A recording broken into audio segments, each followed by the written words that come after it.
nhiều là rong cái đấy rau hết mà thế là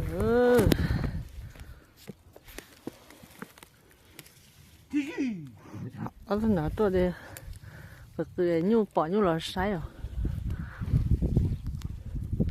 nhiều là sai cái đấy rau hết mà thế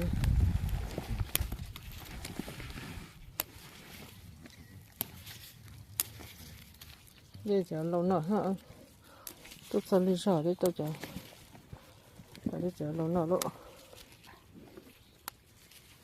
Pourquoi tu me regardes? Tu veux mourir ou quoi? elle donne nhiều sai oui c'est là giờ vậy giờ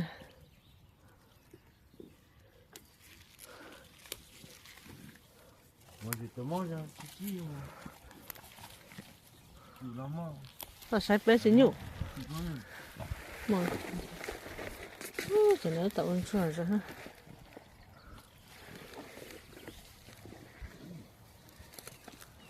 cái vật tớ nó xíu